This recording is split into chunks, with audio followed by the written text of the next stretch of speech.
over the last few days, because I knew I was coming to see you and everyone's been talking about it, I was like, I really, really need to see this. And I watched it.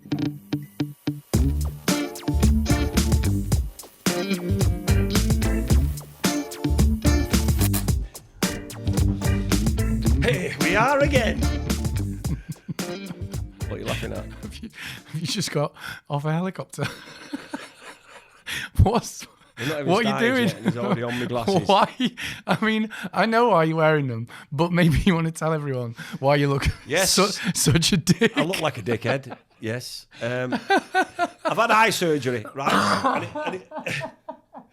Honest to God, I was walking through my village, like, yesterday, and I only had eye surgery 3 days ago. And what it is light affects the sides of my eyes, so I get like a shadowing, and it's really not nice. Just lift them up and say, let's see you. They're all right. They're all right. All it is a part of the recovery process. Stop laughing. Yeah. Is you get like a shadowing where you can see the lens, because I've had lens replacement surgery. Yeah, so I thought you were getting laser surgery, but it's not, is No. it? They literally cut out your lenses and replaced them with new lenses. Yes. And you were awake for this procedure. I was awake for the whole thing. What could you see? Everything. Well, I'll tell you what the weirdest thing. Let me just explain why I'm wearing glasses. Because I can see great, miles better than I could before already. It's only been 3 days, but the healing process means you get these like circles at the side of your eyes. I feel like someone's behind me. I keep going, and there's no one there. It's like a shadow, right?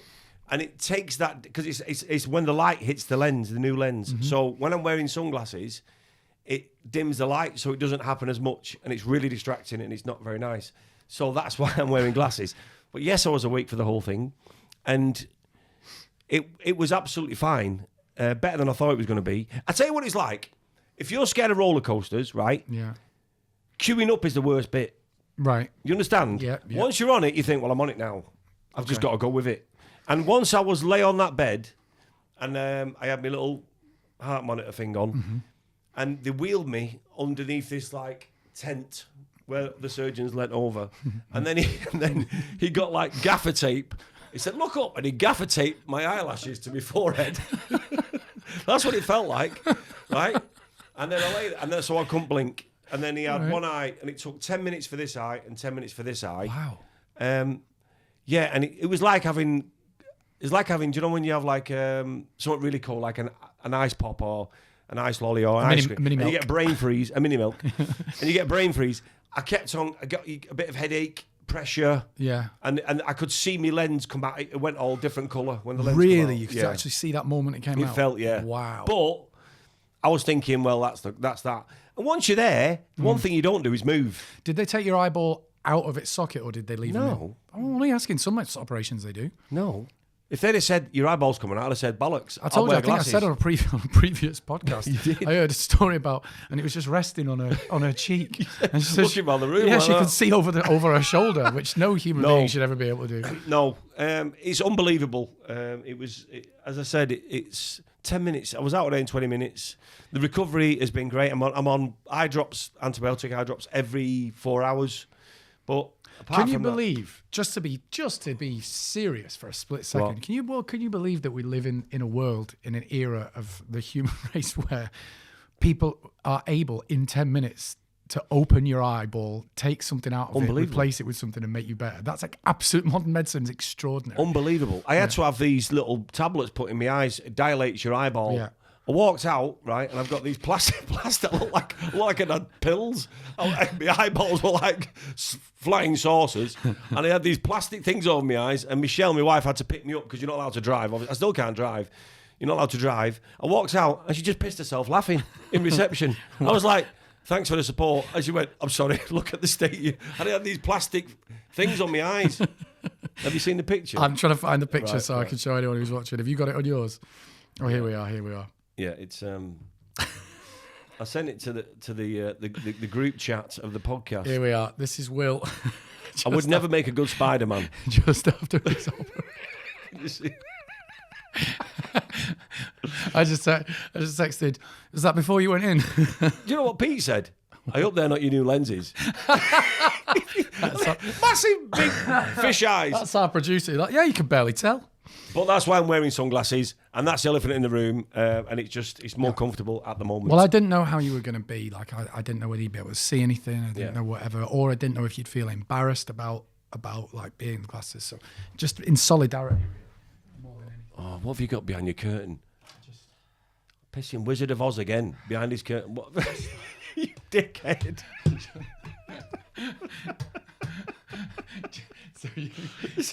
Mildly insulting. So you keep that. There you go. I didn't know how bad it was going to be, and I'll wear these the whole podcast just. For anyone who's not watching it, he's given me a white stick and he's come out with a pair of sunglasses on. I didn't know how bad it was going to be. Do you know what though?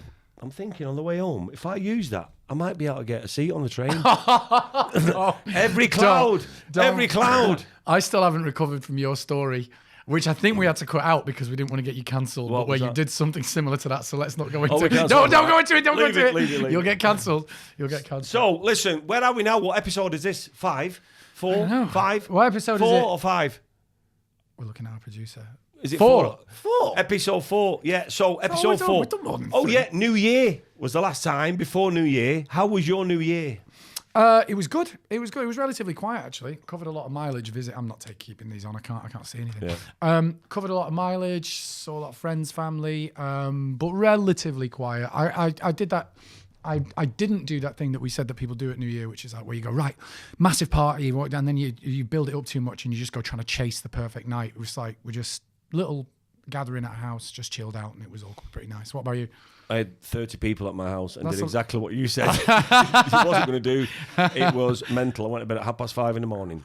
I was tidying up till 5:30, and then I got up in the morning. I was still tidying the next day. Wait, you tidied up on the night of the party? Yeah, because you know what it is? I cannot get up and see the mess in the morning. Oh. So I have to start tidying. I can't leave it. And it was a great night. And do you know what we did? We do it every year. We let off lanterns, like sky lanterns. Yeah. And apparently I bought them and he went, well, enjoy them because it's the last time you'll be able to buy them. I went, why? He said the band. From this New Year, the band. Oh. I think apparently they're a danger. Yeah, well, they probably keep starting fires everywhere. So? The fun. Where's the fun? I was in Florida a few years ago on New Year's Eve and somebody smashed on the beach, like set one of those up. It just went straight to the top of a palm tree and the whole thing caught fire. Yeah. I was like, that'll be why they're banned. I understand the health and safety, but no, so we let them off and we had a great time. Nancy came, who was my dance partner from Strictly, and we had all my kids were there with their friends and they all took part. They were all dancing. It was a great night.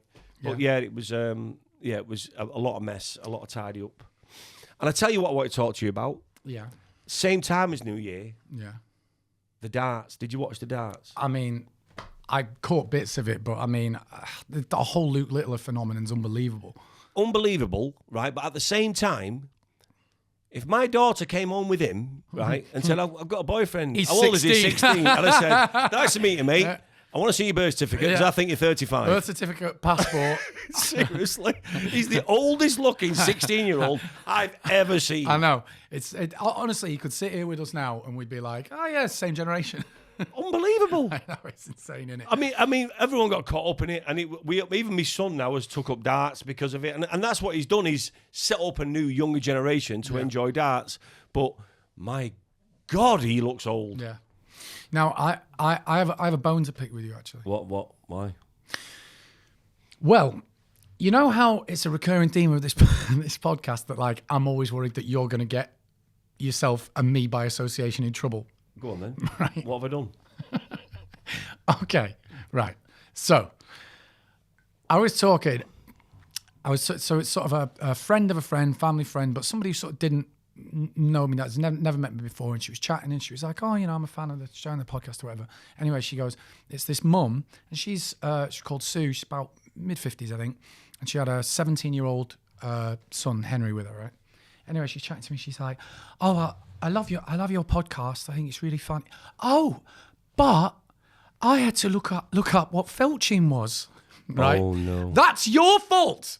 Do you remember we came back? I mean, I hesitate to bring this back into the conversation. This is Google Felching. But we came, right, Oh, no. we came back, and within 2 minutes of sitting down, you've gone, oh, I'm going to do this like BDSM. I ask you what you're talking about. We can play the clip so that we know what it is.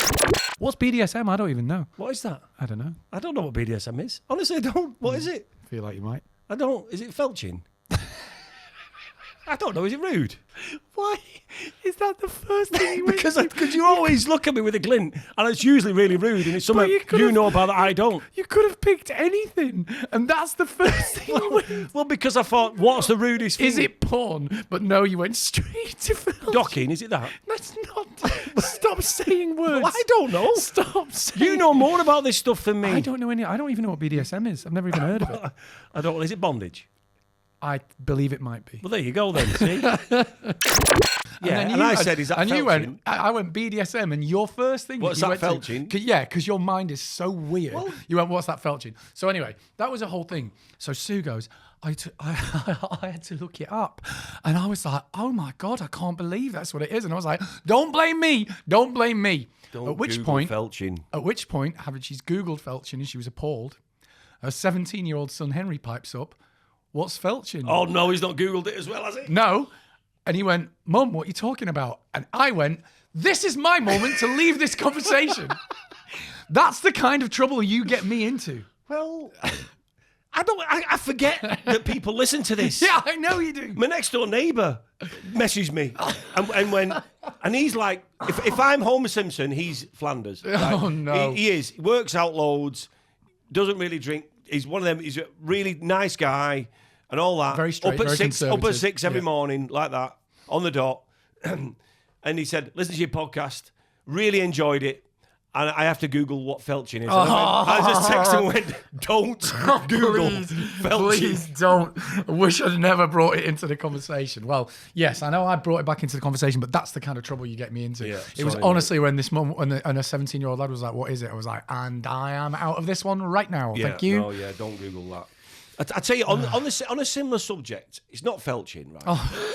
No, listen, only because I'm thinking it's not similar because I've not seen it. But everyone's talking about this Saltburn, right? Is it Saltburn? Saltburn. Right. So everyone's talking about it, and I don't know what it is. I've not seen it, and I keep hearing about it. Well, my daughter came downstairs the other night. It was about 8:00 in the evening. She's been in the bedroom. Me and my missus are sat on the couch, and she comes in, and she's got a different look on her face. Oh, dear. No, seriously. Like her eyes that have seen something she shouldn't have seen. Right. And she came in and she was like, "Well, I don't know what I've just seen," like that. And I was like, "What have you been watching?" It's just, I'm straight away. My wife went, "You've watched Saltburn." Oh no. Because Jaden, my son who's 19. Has watched it and he said, "Renee, do not watch it." I mean, if there's anything you're going to tell a kid that's going to make them watch something, it's don't watch this. You'll be appalled. But he said, "Trust me, don't watch it. It's not for you. It's not for your eyes, basically." And she came in, and it was like her soul had been changed. And I was like, "I haven't seen it. My missus hasn't seen it." And she was like, "I can't describe it." And we was like, "You got told not to watch it." And I think like what you just said. It's like if someone said, don't look over there. You look. Yeah. But she went, "But Dad, it's a 15. It can't be a 15. It's a 15. It can't be. It's a 15. So I had nothing to say because she's 15. It can't be a 15. It's a 15. Google it. Okay, Google it now. I am going to Google it. I am going to Google it. Because I was going to go, "Why are you watching something that's too old for you?" And she went, "Dad, it's a 15. Do you know what? Because you're talking to me and I got distracted and you said, Googled I just started to write felching in Google. Because we were talking. The fact that it's already in your search engine. I didn't say it was in my autocorrect. You put F and it went Elching. I just went straight into my history. Right, okay, so wait. It's a 15 apparently. Saltburn rating. Let's have a look. It's a 15. It can't be. This is what I'm saying. What's going on? Because all I've heard is from a couple of people I spoke to is about something. There's 2 bits in it. I don't really want to say, but they sound horrendous, or definitely should be an 18, and it's a 15. I'm trying to find it. How can you not Google What is the age rating of... Rating R. Graphic nudity, drug There you use... go. No, R. That's like the highest rating. That's the same rating that like porn has. It's not a 15. She's just blagged you. Are you serious? She's blagged you right off. Don't you dare tell me that, because I didn't have a go at her because I was like, I can't tell her off. Yeah, she's mudged you right off. She's gone, Dad, it's a 15. And you're like, okay, I can't Are say you anything. serious? It's Rating not a R. That's what it says. Maybe I that's... thought R was like parental guidance. That's PG. If you think of the words parental and that's right, guidance, yeah. The clues are in. Yeah. Oh my! So I've been mugged off by my daughter. I think she's absolutely sold you down the river there, mate. Because I was like, the things I've heard about it sound horrendous. Oh, wow. It's a 15 in the UK. There you go. Wow. So it's a 15. Have right? you watched it? Saltburn is a 15. Now, I only heard about a couple of scenes in it, and them scenes alone make it an 18 for me. Well, I mean, kind of, yeah. Yeah. I mean, they're not like graphic, but it's just like the themes that you're dealing with are like... Listen, if you don't want to hear this bit, don't listen. But apparently there's a scene in it where someone drinks someone's spunk out of a bath. I can't think of another word that's for what it. you went No, with. I'm sorry. It's disgusting, I know. But listen, I didn't write it. But apparently someone drinks someone's, what do they call it? Ejaculation. What do you call it? What's a posh word for it? That's disgusting. Just having a sip of my tea. It's not necessary. And that was a there lot. You go. That's some BDSM for you. Wait, no. No. That sounded like felching.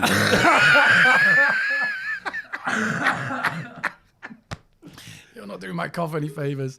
So no, I just think, what's going on? I mean, are we trying to damage 15? I mean, that shouldn't be a 15. I have to say that's a strange rating, 15 for and that film. it's altered. I mean, my daughter is quite innocent. Well, I thought, but at that night, my wife kept saying to her, "I can see your soul's changed for good now. You know, Yeah. you're never going to get you." She was like, "Don't say that, Mum. Your innocence has gone forever. She's certainly never You've going seen things." She's certainly never going to get in a bath again.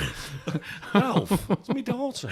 Well, I know. She's the one who's traumatised herself. She has, but I don't. I mean, for me, it just sounds like one of them. I mean, I spoke to Lee Francis about it, and he went, "I didn't get it. I was like, what am I watching? You know what I mean?" And then some people said, "Oh, I thought it was great." So it's one of them. I don't think it's for me. I've not watched it, but I don't think I want to. Speaking of things that we have watched, Yes, and haven't watched, yes. I was going to talk about Mr. Bates versus the Post Office. Oh, yes. Except, I, over the last few days, because I knew I was coming to see you and everyone's been talking about it, I was like, I really, really need to see this. And I watched it and, I did really you watch it? Yeah, I really wanted to talk about it. However, just before we started this podcast... Why do I think there's something else coming in? Before we started, just in the few minutes we see each other before we come and sit down and start talking, because what we do is when we see each other, we go, rather than just go, "How you doing, mate?" Instead of catching up, we catch up on the podcast, so we don't sort of give it all up before we start. We always recording. say, save it. Yeah, save it. So he goes, "Oh, I've seen your clip on Instagram from when you went to Amsterdam." And he went, and I went to Amsterdam. It's on my Instagram. It's a clip of a few bits and pieces because I went to do some Death in Paradise press there. And Chantal Jackson, who plays Naomi, who is the other detective in the show, Chantal came over from Jamaica and was in Amsterdam as well. And Will said to me, "Oh, I saw that Amsterdam stuff. That girl, who is she? She's beautiful." And I said, "Will, she's the other lead in the show that I've been in for 4.5 years that you've clearly never watched." I watched one episode when I was in it. That was series 4, 6 years before I arrived. It's gone downhill since then. Since I went to prison. Yeah. So I was going to watch Mr. Bates versus the Post Office, but I couldn't be asked. So I guess we should just move on. Fair enough. No, now listen, obviously, I thought it was absolutely incredible. I think everybody thought it was absolutely incredible. And I'm going to take a moment here, a rare moment, to just be serious and go, I thought you were excellent in it. Thanks, I thought you mate. were excellent. Thank And you. I've said actually on this podcast before, I hope it's not a patronising thing to say, but I've said, like, not only are you it's so weird being nice to you, not only are you an excellent actor, but you're probably a better actor than almost sometimes you give yourself credit for. And that's a perfect example. You were in Mr. Bates versus the Post Office. Absolutely brilliant.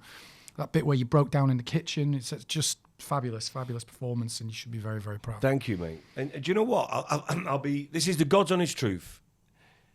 The day before I got the phone call from my agent about Mr. Bates offering me, I was going to give it up. I swear on my life. Really? I said to my missus, I don't think I want to keep. I just can't. It's just not happening. You know. Yeah. And there was other things happening for me. I'm hosting this thing called Cops Gone Bad, and I was thinking I might go down that route and do more hosting, presenting, factual stuff. Yeah. Because it was just there was nothing coming my way, and I was seeing other people getting other jobs that I wasn't even going up for, and I was thinking, maybe I'm just not that flavour, and they don't want me, and that's fair enough. But I can't. I don't want to keep hoping and keep. You know, these self-tapes drive me insane. I was like, I don't ever get a self-tape. I've never got a self-tape. I hate self-tape. And I used to love going in the room because you meet the director Me too. and you talk about the script and I think, right, I'll learn it different ways. I'll show that I'm versatile. Yeah. That's all gone. Yeah. So I was just thinking, maybe it's just, you know, I've had a great run of it and it's not going to happen, you know, any big stuff like that. And I swear to you, that was the day before.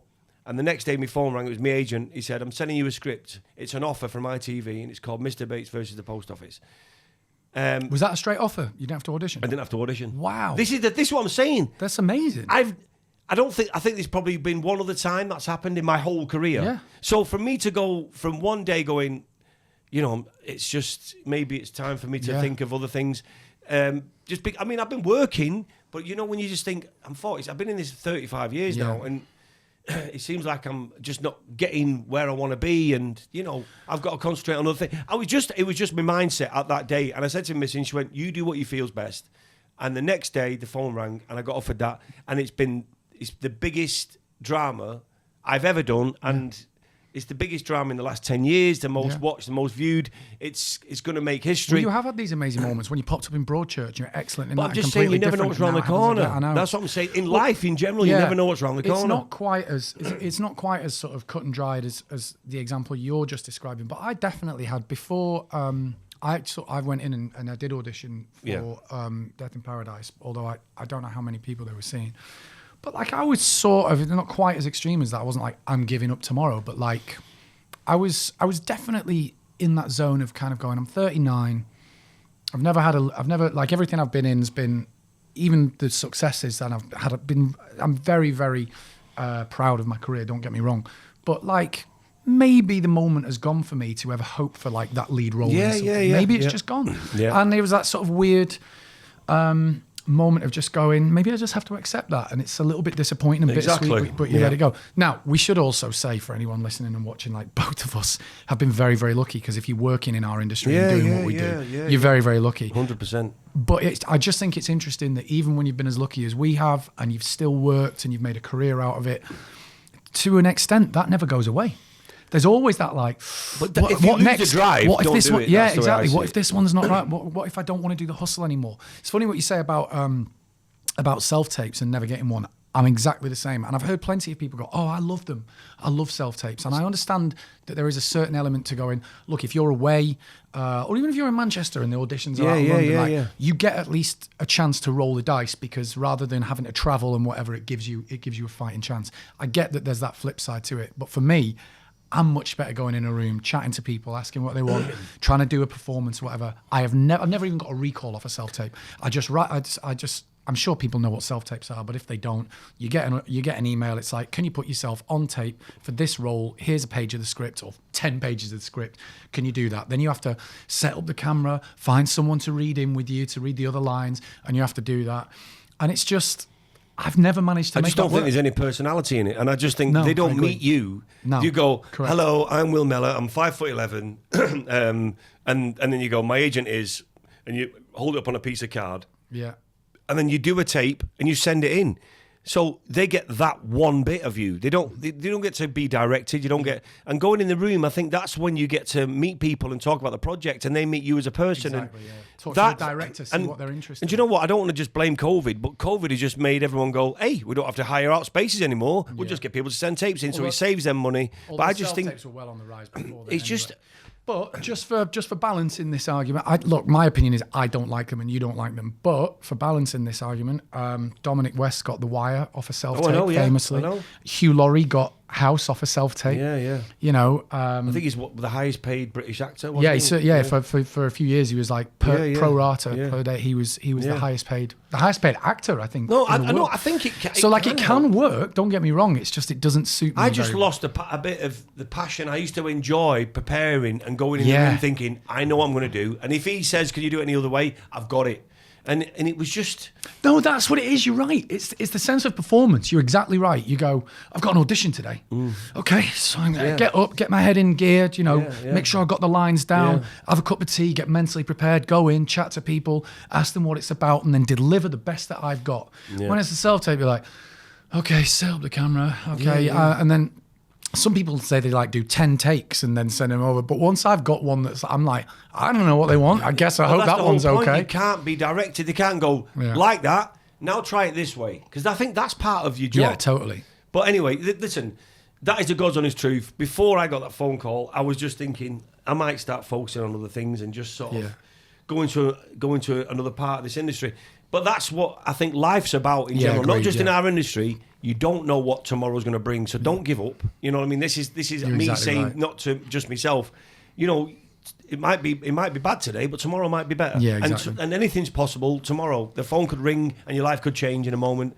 And Mr. Bates versus the Post Office, like I said, has done so much more than we expected. We knew it, and people would talk about it because it's a true story. But you could not even imagine how big it's gone. Yeah. And I'm just grateful to be a part of it. And also, you never know what might happen. So not only don't give up, but just in all walks of life, if not, just be prepared mentally when an opportunity in whatever version of that is for you comes your way. Just make sure you're in the place to grab it with both hands. Yeah, exactly. 100%. I want to show you this just on Mr. Bates. Did you see... This is getting a little bit political, but whatever. Did you see after the drama came out and then sort of the government was sort of slightly shamed into having to deal with it? Did you see Ian Hislop on that political show, Peston? Did you see him? No. Ian Hislop from Have I Got News For You and Private Eye editor. I didn't see it. Ian Hislop just with going in a Tory MP. Maybe we won't keep this in the episode, but I just loved it. So hold on, here we go. They were incentivised to make money for the post office, and that led to ignoring what was going on in the hope of getting better remuneration, and that's disgraceful, and all of them should have to pay those bonuses back. 100%. But the problem we got in this country, and it's a serious problem, is no government has actually put in place any kind of system that actually enables clawback in these kind of circumstances. And in the end, you're sort of relying on the goodwill of people to hand back money. Well, when has that ever happened? One thing we do control is their disgraceful. massive taxpayer-funded pensions. We do have control of that, and we can pass an emergency piece of legislation, a parliamentary pardon. Why can't we do the same thing with their pensions? Well, why couldn't you do it so long ago? The fact that it takes an ITV drama and suddenly, having been told their entire campaigning lives, this is very difficult, you'll have to go in front of a judge, this is very, very expensive. Oh, this morning it isn't. Tomorrow we'll pass legislation and you're all exonerated. I mean, it is absolutely fatuous for this government to claim, hey, we're really acting now. Did nothing the whole time. Yeah. Anyway, he's right, though, isn't he? It's like, do you know what? The amount of interviews and messages evidence was all there, but it took an ITV drama for them to go, oh, we should probably do something. I don't think I've ever done the ITN News, ITV News at night. I mean, Sky News. I was on everything. They was calling me up, right? Can we have live on Sky News, this and that? And all the questions a lot of the time was, do you think it's bad that it took an ITV drama to make this change? And I said, well, yeah, it shouldn't have taken that to make this change, but thank God it has done it. Yeah. And ITV have done it, and it's just one of them things. We were talking about it at the time when we were filming it. We couldn't believe it was true, and I said, when you watch this, you'll have to keep reminding yourself this is a true story. Yeah. And they did this to these people. But the fact that they've now got a voice is the main point. All they said is we just wanted to be heard. Yeah. No one was listening to us. Just wanted the truth. Yeah, they're fighting against the faceless and the fact that all the money they took off them went into the post office profits. I know. It's like they was innocent. You took their money, ruined their lives. And Your character, Lee Castleton. Lee Castleton. Yeah, he went bankrupt, didn't he, in real life and in the show? Yeah. Have you met him in real life? Yeah. No, I met him.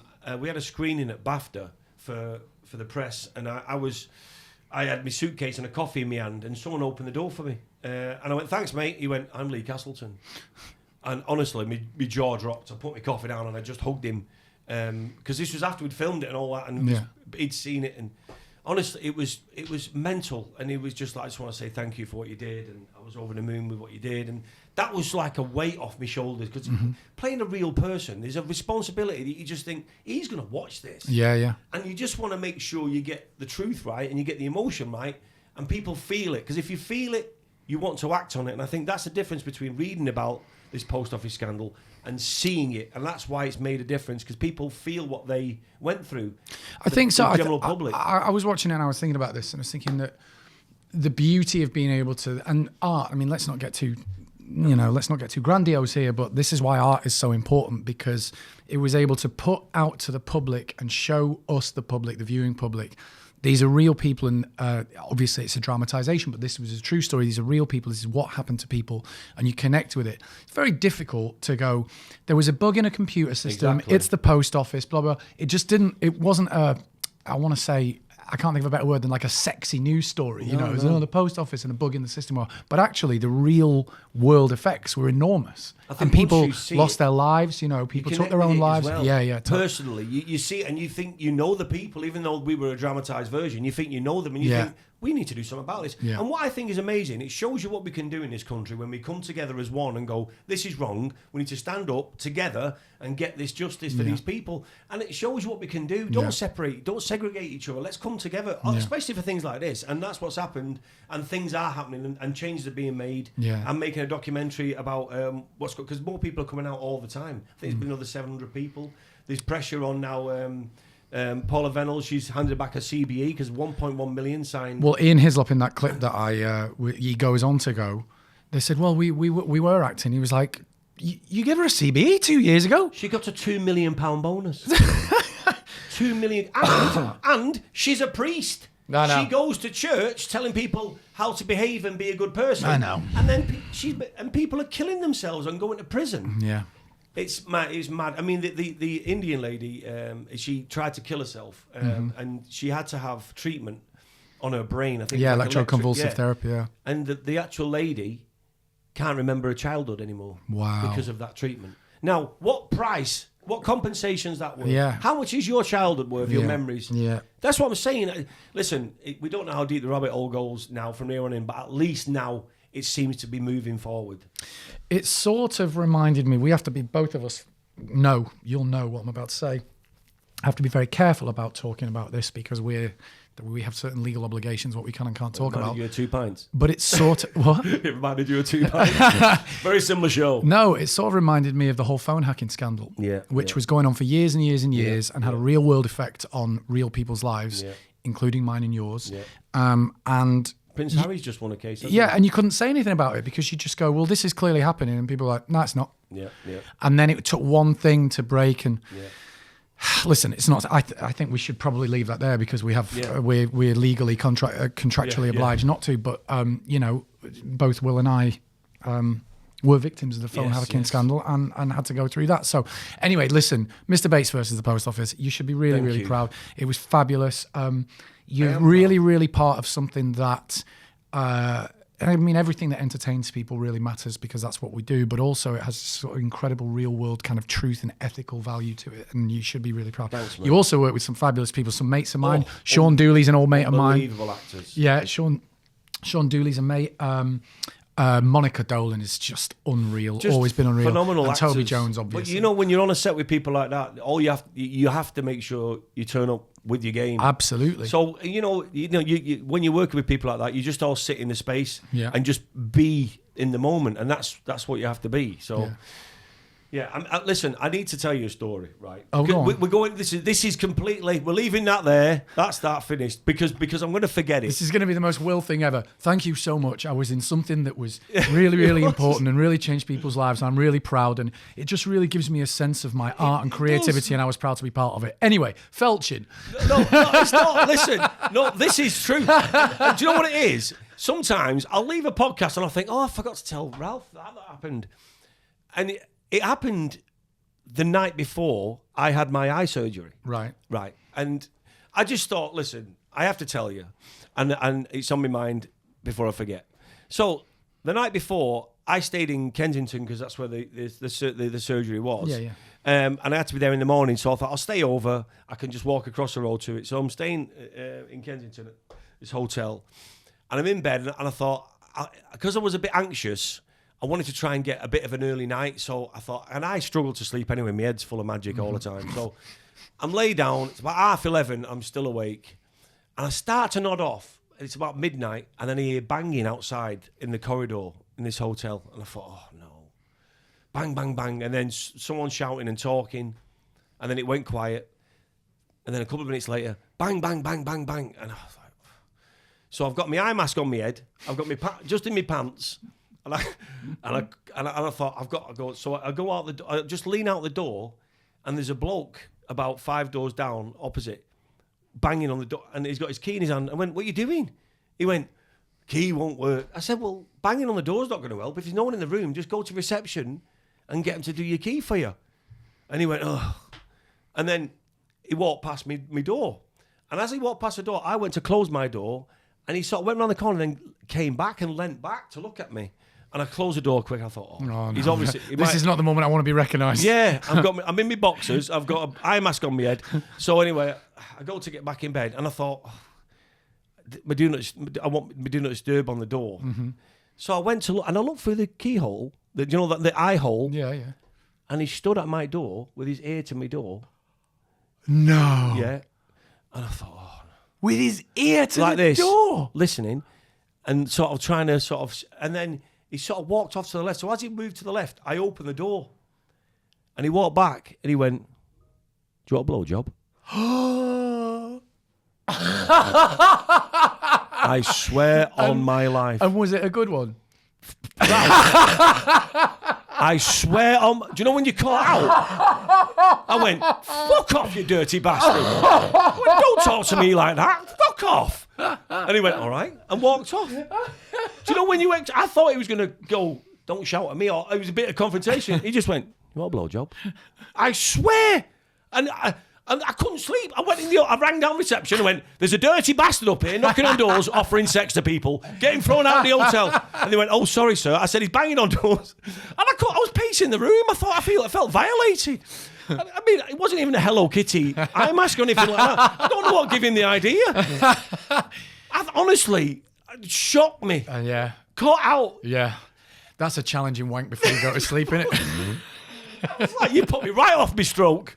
Honest to God, I was lay there for hours. I couldn't sleep. I was just laying there, I kept thinking, that dirty bastard. Okay, so I totally had forgotten this.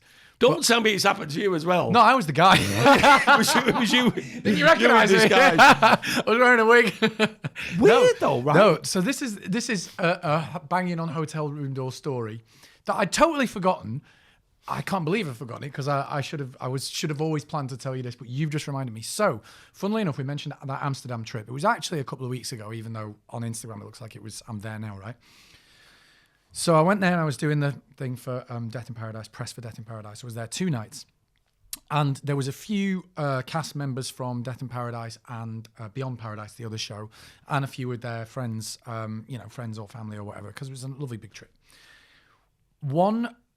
I'm gonna have to be very careful to not like identify who this is, but someone from our large group party, right? He's about, I think he's not actually one of the cast members of the shows before the papers start to go crazy. He was just like a friend of one of the cast, and he. On the last night, we're all having a few drinks. I called it at about 1 a.m. and it's all in the same hotel. This hotel in Amsterdam it's got a club at the top. It's got like a VR ride. Like it's just, you don't have to leave the hotel to have a mad time. So we're in the club at the top. I'm like 1 a.m. I'm too old for this stuff now. I go to bed. He apparently stays up till about 5, 6. And he's in his early 20s, I think. So, or late 20s. So fair game, right? Battered. He goes back down. This is, I think, how he remembers the story. He goes back down into his room, gets in his room. Then for some reason, still battered, sort of half goes to sleep, wakes up in his underpants, walks out of his room, doesn't know really why, wanders the corridors for a little bit, and then can't remember which is his room. So then he starts trying his key on all of the doors, right? And then he gets in. He's like, okay. Walks in his room. He's desperate for a shit.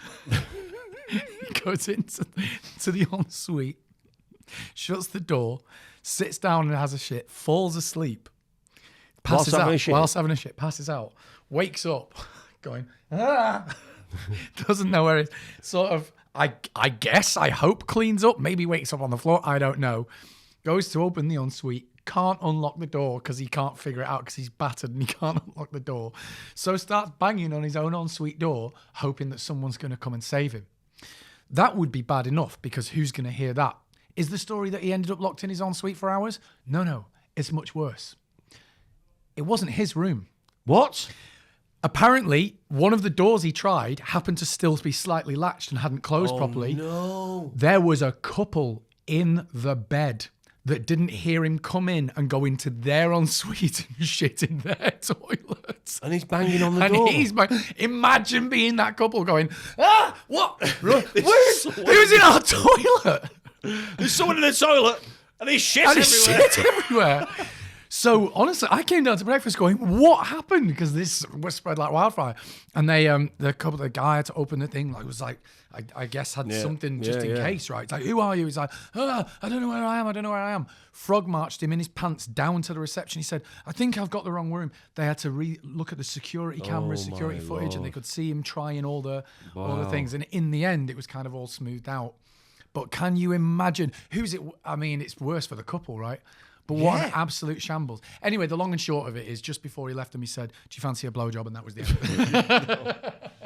end. Man. But the thing is, that is what hotels are. Sometimes, you can be, and you hear all sorts going in. I can't leave it. I told my wife the story. She nearly crashed the car laughing, right? And then she went, you've got to tell Jay. I said, I'm not telling me kids that story. She went, why? You didn't say yes. I was like, I know, but the fact is, it's my son. Hey, to be fair, you can tell Renee anything now. She's saying, listen, nothing's going to shock her anymore after Saltburn. So I ended up telling my son, and he went, why did you go outside in the first place? If you hear banging, stay in bed. He's not wrong. Why did you? Because I thought, how long is this going to go on for? Because I want to get to sleep. And I wanted to say, shut the fuck up. And you know what? It's 12 o'clock. You don't need to be banging on doors. The one thing I didn't expect was to be propositioned with a blowjob. And the fact that he was loitering, hoping that I'd open the door, it was the shock factor for me. I've learnt my lesson now. I think I won't open the door anymore. Well, I remember. I might just shout from the other side, shut the fuck up. Yeah. Well, I remember when we used to... I don't want a blowjob. When we used to be in the hotel when we were doing Two Pints, your hotel room was next door to mine, and I used to hear banging from your room all the time. Well, That's not true. Thanks, Ralph. You certainly didn't hear any from mine.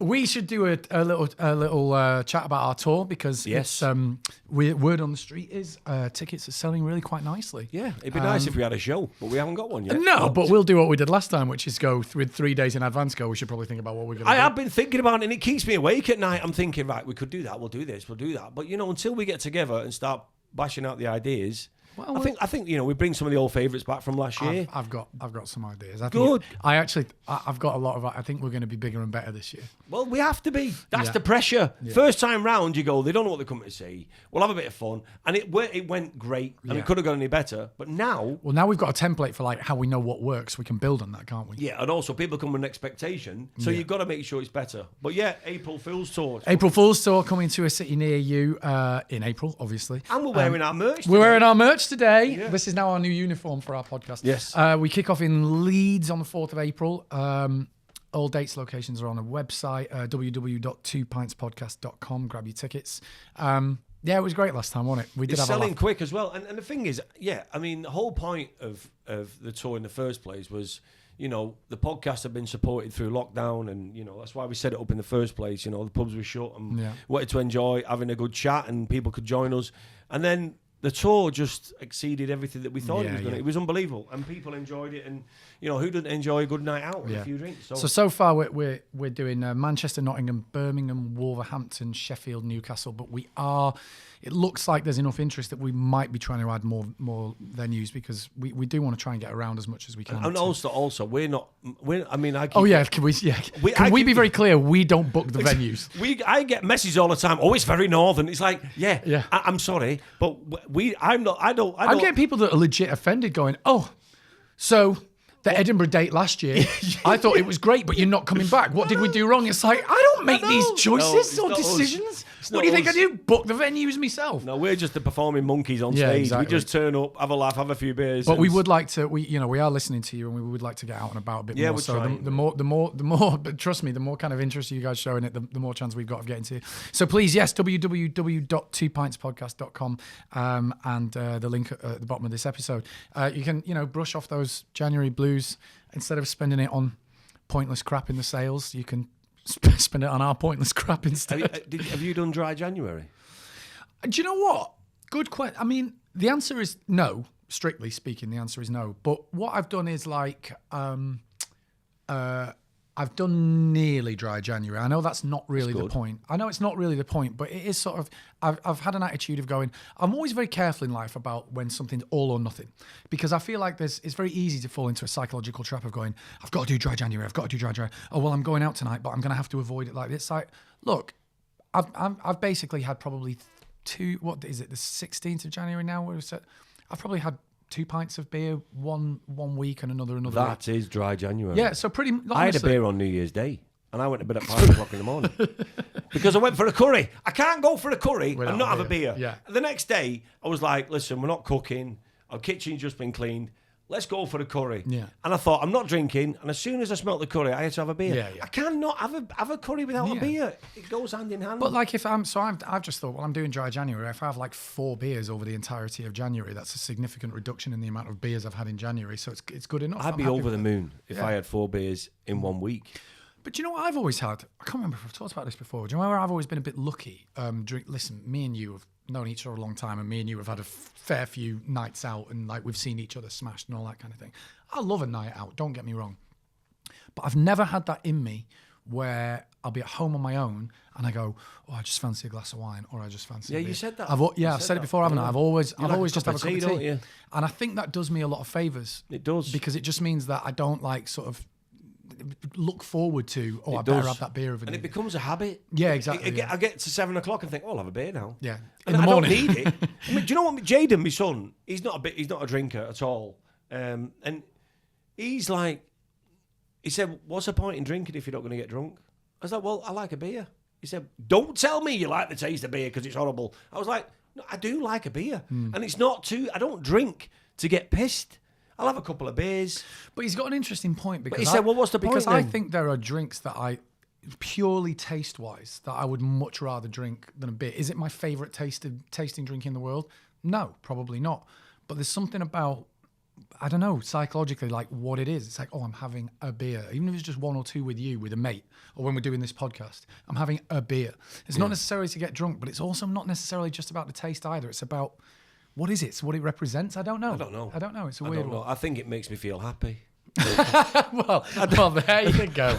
Well, I don't know whether it wakes things in me that reminds me of good times. I don't know what it is. Well, it could be that. It's sort of like a placebo. Yeah, exactly. Maybe. I mean, obviously, there's alcohol in 1 or 2 beers even then, but it could be there's some sort of placebo effect where you go, psychologically, you're like, this is what I used to do to relax even when I was getting drunk, so this relaxes me a little bit. Who knows? Yeah, I don't know, mate. But I should take up what you do and just drink tea at home, and then if I go out of it, but But that's why I'm not doing dry January, because then it's like, well, if I want to have a few beers on a night out, I will. Yeah. But I'm also not going to kill myself over it because I've got to do this like arbitrary, like it's got to be all of January. I'm just like drinking less. Each to their own. I think that's that's the key.